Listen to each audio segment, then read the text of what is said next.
Salut à tous, c'est Di. Alors aujourd'hui on se retrouve pour un tutoriel Luminar 4, comme je vous l'avais promis déjà hier. Chaque dimanche on fait notre petit tuto du dimanche sur Luminar 4. Alors vous êtes prêts, on y va, c'est parti. Alors, aujourd'hui j'ai décidé de vous sortir l'un de mes meilleurs couchers de soleil sur Seascape. C'est pas vraiment un coucher de soleil, c'est l'après-coucher de soleil. C'est lorsque le soleil s'est un petit peu planqué juste derrière les nuages là.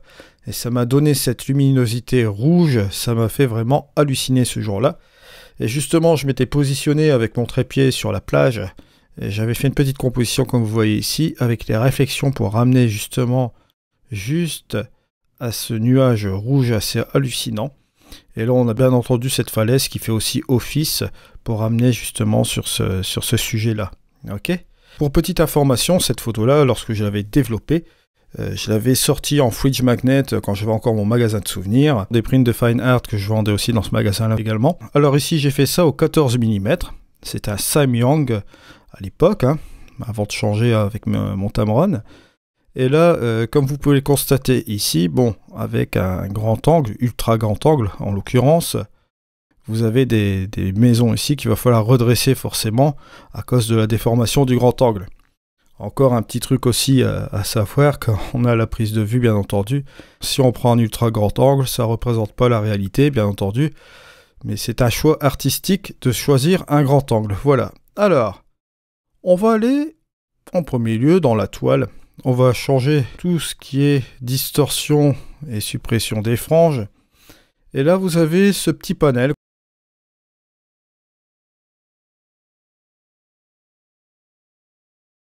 Et là, par définition, si vous utilisez le développeur de RAW, si vous allez utiliser l'amélioration, ce qui va se passer, c'est que ça va surdévelopper votre image. Ça va vous donner un petit peu n'importe quoi si vous ne contrôlez pas votre image. Avec les curseurs de Luminar 4, je vous ai toujours dit de faire attention, pour la simple et bonne raison que les curseurs de Luminar 4 sont plus sensibles que ceux de Lightroom. C'est vrai, c'est une réalité. Faites attention, il y a quand même une deuxième chose à prendre en compte. Si vous commencez à utiliser les curseurs de Luminar 4, si vous êtes sur un grand capteur Sony mirrorless, vous pouvez aller quand même un petit peu plus loin. Je ne dis pas d'aller à plus 100 ou moins 100, mais vous pouvez aller beaucoup plus loin grâce à votre capteur. Pareil, par exemple, bon là je vais donner l'exemple de mon D810 ici. Ce n'est pas un mirrorless, mais bon, un APN ordinaire, d'accord, un miroir, d'accord, un appareil à miroir. Le capteur me permet d'aller un petit peu plus loin au niveau des curseurs. On a quelques petites taches de capteur que je vois ici à une nue. Ça, on pourra peut-être les enlever tout à l'heure. Ok ? Bon, alors, ce que vous allez faire, c'est complètement déboucher un peu les ombres, juste un peu comme ceci. Ce qui n'est pas trop mal. On va appuyer sur la touche J. Comme ça, vous voyez un peu l'écrêtage au niveau de votre histogramme. Au niveau de votre histogramme, ça vous permet un petit peu de voir si on ne clique pas sur les côtés, d'accord ? Alors là, je vais revenir en arrière. Bon, forcément, je vais reprendre un petit peu cela. On va donc déboucher un peu les ombres comme ceci, voilà, pour avoir ces données-là. Je tiens à aller à la prudence quand même, parce que bon, on pourrait très bien déboucher encore plus les ombres comme ceci, voilà, ouais, c'est pas trop mal. Je trouve que ça, c'est bien. On a quand même une petite visibilité sur cette partie-là, mais ça n'est pas trop HDR, donc c'est bien. On va baisser les hautes lumières. Voilà, juste un petit peu comme ceci. Voilà, on récupère quand même pas mal, vous voyez là. Ok. Je regarde mon histogramme, et j'ai beaucoup de tonalités au niveau de mes tons moyens qui sont juste ici, d'accord. L'histogramme a tendance à partir un petit peu sur les ombres, voilà. C'est un petit peu normal, c'est par rapport aussi au temps de la journée aussi également. Là, ce que je vais faire, je vais me permettre un petit peu de booster le point blanc, voilà, pour ramener un petit peu de luminosité, juste un peu comme ceci. Et au niveau de mon point noir, on va le ramener tout doucement, voilà, vers la droite, ce qui va nous permettre d'avoir un petit peu de contraste aussi également. Oui, petit truc. Il est vrai que vous avez un contraste intelligent aussi, ici. Bon, c'est pas le contraste intelligent comme on l'entend, parce que vous avez le terme intelligent qu'il faut l'interpréter comme tel. Ça, c'est un petit peu erroné. C'est simplement que ce contraste-ci, c'est au niveau de la traduction, ils ont trouvé le terme-là intelligent, c'est tout. Au lieu de contraster votre histogramme de la gauche vers la droite très fortement, il va le faire de manière un petit peu plus souple. Ça va vous donner un contraste léger. Mais là, ici, j'ai mis quelques réserves au niveau du contraste pour l'utiliser dans cette image. Pourquoi ? pour la simple et bonne raison que j'ai utilisé le point blanc et le point noir. Point blanc et point noir me permettent d'étendre cet histogramme grâce à ces deux points-là. D'accord? Si je vais booster encore plus avec le contraste intelligent ici, forcément, ça va marcher.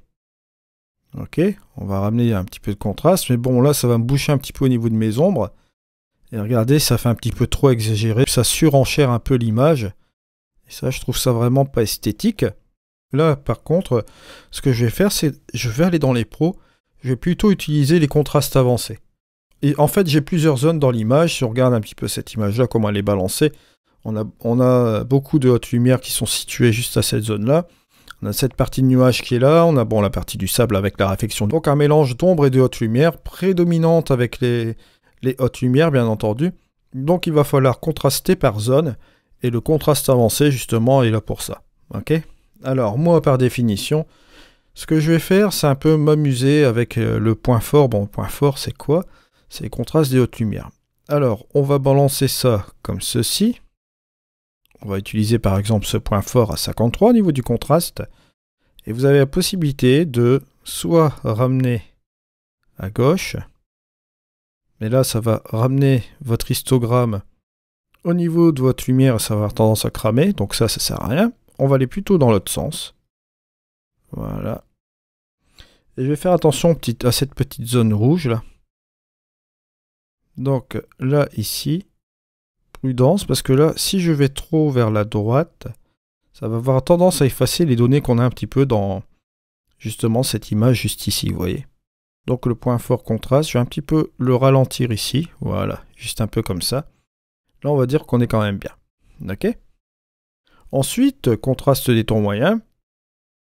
Comme son nom l'indique. Regardez, on va bouger un petit peu sur les tons moyens juste ici. On va un peu contraster, faire cette zone-là. Pas trop exagéré, je vais mettre à 28. Et je vais balancer soit vers la droite. Alors là, on va se ramener plus vers les zones d'ombre. Ou soit vers la gauche. On va plus s'équilibrer, plus par là finalement. Voilà, juste un peu comme ceci. Et ensuite, j'ai les contrastes d'ombre. Voilà.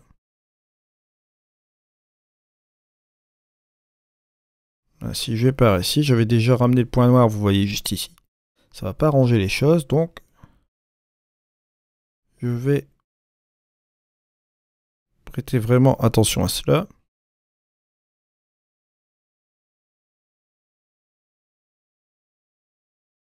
Je pense que là, ici, on va rester à cette zone-là. Si je fais le avant et le après, regardez, hop, avant, après. Vous voyez, c'est une petite différence qu'on a ramenée à l'image. Elle est très légère, hein. Très très légère. Et vous voyez, au niveau de votre histogramme, ça l'a encore un petit peu étalé, vous voyez. On a ramené un petit peu plus de tonalité ici, au niveau des hautes lumières, tout doucement. Vous voyez, juste un peu comme ceci. C'est vraiment très léger, regardez, hop, hop. Mais on va rester comme ceci. Voilà. Si on fait la petite différence entre le avant et le après, regardez, on a ici le avant, bon, qui n'était pas redressé, et on a ici le après. Avant, après. Vous voyez? Maintenant, vous allez me dire, c'est qu'au niveau du rouge, par rapport à la situation d'avant, vous voyez, on a un petit peu saturé. Ça commence un petit peu à trop partir dans les couleurs. Là, cette fois-ci, on va repartir dans l'outil couleur. Voilà. Outil couleur. Les réglages avancés, bien sûr.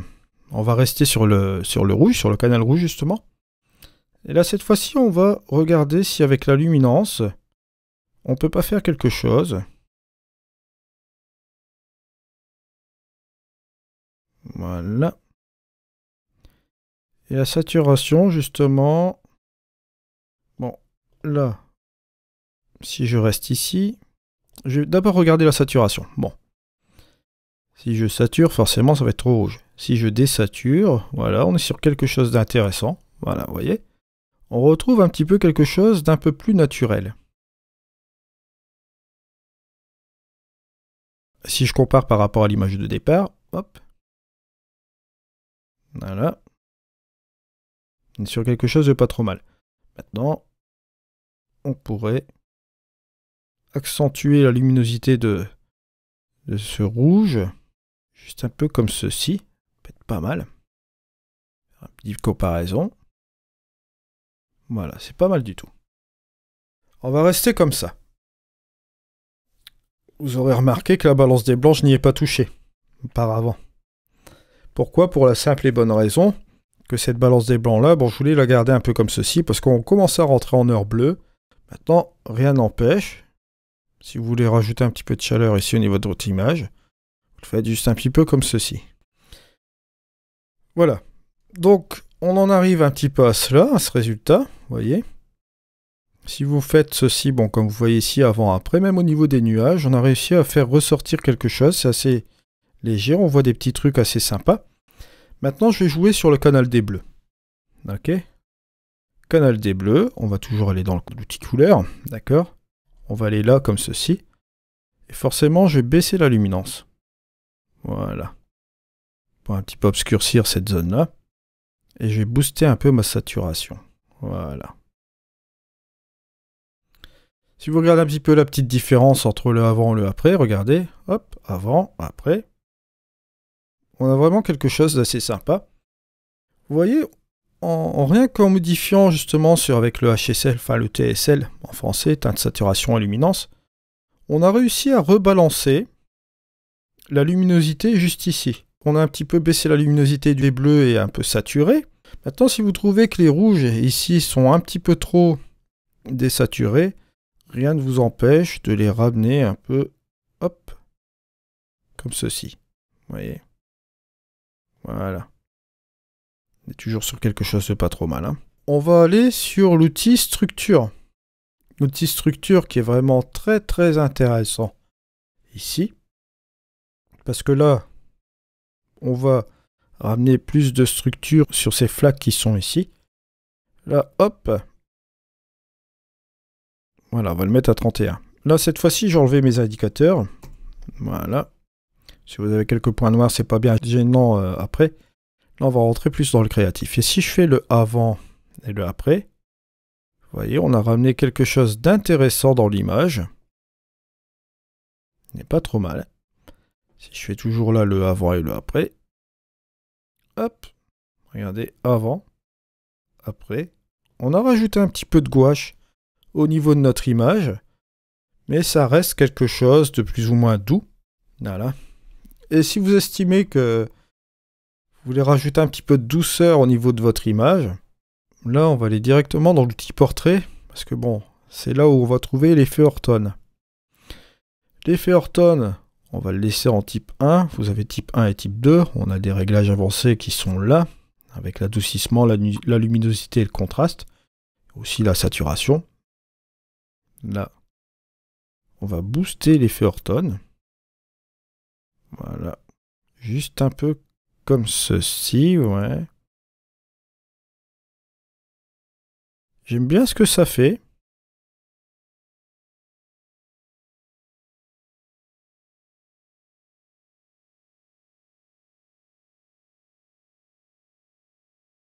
Mais je voudrais appliquer ça seulement dans les hautes lumières. Alors, pour ce faire, on va faire un masque de luminosité. Bon, là cette fois-ci, je vais le faire manuellement pour ceux qui n'ont pas accès à mon groupe. Si vous voulez rentrer dans mon groupe, vous avez un panel de luminosité que j'ai fait. C'est la version 2, hein, parce que j'avais fait un panel précédent.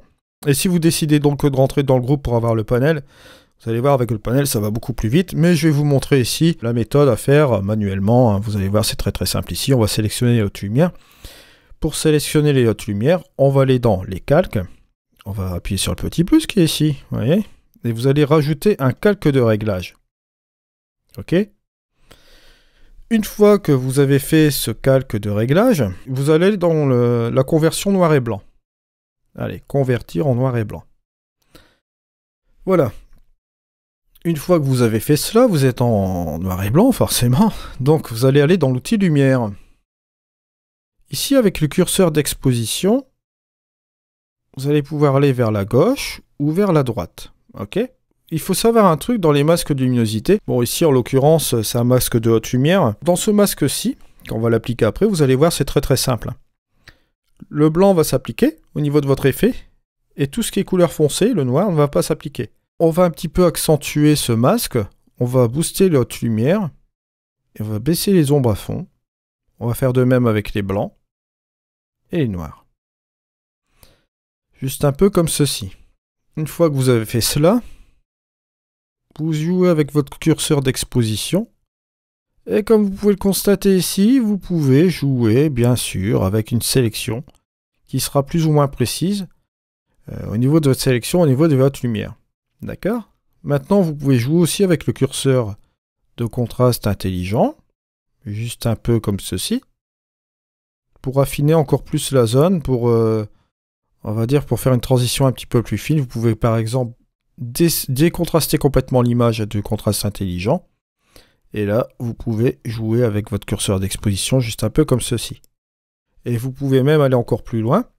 Vous allez dans la conversion noir et blanc.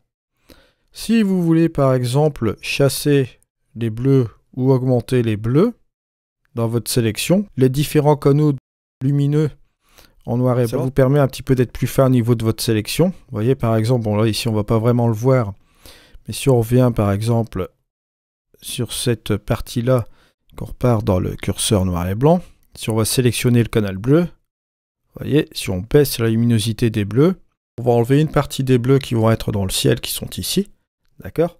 Donc ça va vous permettre d'affecter le masque plus dans votre lumière là. La même chose au niveau des magentas, si on a des magentas dans l'image, bon là en l'occurrence ici on en a un petit peu ici. Si vous voulez sélectionner plus, vous pouvez les sélectionner en boostant à fond la chose. Au niveau des jaunes ou des rouges, pareil, regardez, là, on enlève les rouges, là on les sélectionne davantage, donc forcément au niveau des rouges, ça va être fortement sélectionné. Au niveau des jaunes, on voit qu'on en a aussi au milieu, juste ici au niveau du masque. Au niveau de la luminosité de haute lumière là, on peut la sélectionner fortement juste ici. Au niveau des verts, non, on a quasiment rien, sauf un petit peu peut-être dans le truc là, mais bon. Après, au niveau du cyan, vous voyez, vous pouvez baisser encore les cyans, juste un peu comme ceci. Et là, après, vous affinez encore votre masque, vous voyez, en baissant l'exposition. Pour vraiment aller dans le détail au niveau des masques, je vous invite à aller dans les masques de luminosité, dans les explications. Là, on va par exemple sélectionner cette partie-là, voilà, qui sera pas trop mal. Je trouve ça pas mal du tout. Donc, n'oubliez pas, hein, les masques de luminosité, c'est très simple. Je vous le fais manuellement ici, j'avais fait de nombreuses vidéos sur les masques de luminosité. Bon, ici j'apporte une petite valeur ajoutée, c'est-à-dire avec la conversion noir et blanc et la luminance. Là, grâce à ce panneau de luminance, vous pouvez sélectionner chaque canal de couleurs qui sont ici et les inclure ou les exclure de votre masque, d'accord? Ça vous affine encore plus la sélection. On reviendra un petit peu cette semaine avec cette conversion noir et blanc et cette partie luminance, ok? Donc voilà, on a fait notre masque qui est ici. Que va-t-on faire? On va aller dans le calque, qui est ici. Vous allez faire modifier masque, luminosité. Vous attendez un peu. Voilà, juste un peu comme ceci. Alors, soit vous faites un clic droit, vous faites copier ici. Mais après, j'ai eu des utilisateurs qui ont eu le souci de ne plus pouvoir faire un clic droit au niveau du masque là. Ce que vous faites, vous allez dans les trois petits points. D'accord? Et vous avez ici masque. Et là, forcément, vous retrouvez copier, coller, etc. Alors, vous allez faire copier. Voilà, juste un peu comme ceci. Et là, bon, là ne vous préoccupez pas de l'aspect de l'image, puisque le masque a été affecté ici sur ce calque-là, puis un mélange entre le fichier RAW et ce calque. Ce que vous allez faire ici, vous allez supprimer ce calque, d'accord? Voilà, vous allez retrouver votre image. On va aller dans l'effet Orton. Vous allez faire modifier masque avec le pinceau. Vous allez donner un petit coup de pinceau là, pour obtenir ce petit carré ici. D'accord? Vous allez me dire pourquoi j'ai fait ce truc-là? Pour simplement faire un clic droit et coller le masque qu'on a préalablement fait dans le calque. Ok? Une fois que vous avez fait ce masque-là, vous allez monter la quantité. Et là, vous voyez ici que l'effet Orton ne s'applique que sur la zone qu'on a sélectionnée dans le masque de luminosité. Je vous montre un petit peu le masque. Il est dans le pinceau juste ici. Vous appuyez sur le petit œilleton. Vous voyez qu'ici le masque de luminosité s'est appliqué juste sur cette zone-là. Voilà. Ce qui est très intéressant. Vous pouvez affecter même la luminosité, vous voyez. Ça va être sélectionné sur seulement cette partie-là. Vous avez aussi l'adoucissement qui est là. Et les contrastes, on peut même décontraster davantage ou bien contraster. Bon, un peu décontraster là, amener plus de luminosité. Juste un peu comme ça. Si vous faites le avant et le après, vous voyez, hop, avant, après. Regardez la petite différence. Avant, après. Ça ramène de quelque chose de pas trop mal. Une fois que vous avez fait tout cela, alors ce que je vais faire, je vois un petit spot apparent qui est ici, bon, ce qui me dérange un petit peu. Je vais aller utiliser l'outil tampon de duplication. Voilà, on doit sélectionner une source. On va prendre cette source-là. Avec les crochets, je vais un peu rétrécir cela. Hop, voilà. Et là, forcément, il n'y a plus rien. Et vous cliquez sur terminer. Une fois que vous avez fait ça, hop, on va aller là. On va aller sélectionner un petit vignettage. Choisir le sujet, bien entendu. Hop, on va prendre cette lueur rouge. Et vous allez réduire, bien entendu, quantité. Voilà, la taille, on va réduire cela au maximum. L'arrondi, je vais dire ça comme ça. On va choisir une progressivité. Bon là, forcément, faut que ce soit le plus souple possible. Avec une petite lumière interne, bon, pourquoi pas. Mais pas trop parce qu'on avait insisté avec les Fortone. Donc, là, cette fois-ci, je vais le mettre à 8. Et là, la quantité, on va tout doucement le ramener là. Voilà. Juste un peu comme ceci. Voilà. J'ai fait avant, après. Si vous faites la différence entre le avant et le après, regardez, avant, après. On a ramené quelque chose de pas mal du tout à notre image. Donc voilà un peu la différence qu'on a ici. Avant, après.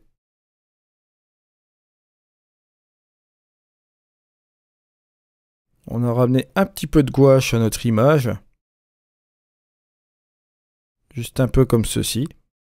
Je vois ici aussi une petite tache de capteur. Bon, ça, vous savez le procédé, vous faites comme j'ai fait ici, hein, ok? Voilà, c'est la fin de ce tutoriel. Je vous remercie de m'avoir suivi. On se retrouve prochainement, bon, sans doute dans la semaine, sur d'autres logiciels. Je vous remercie, passez un bon dimanche. Je vous laisse, c'était Eddy, au revoir.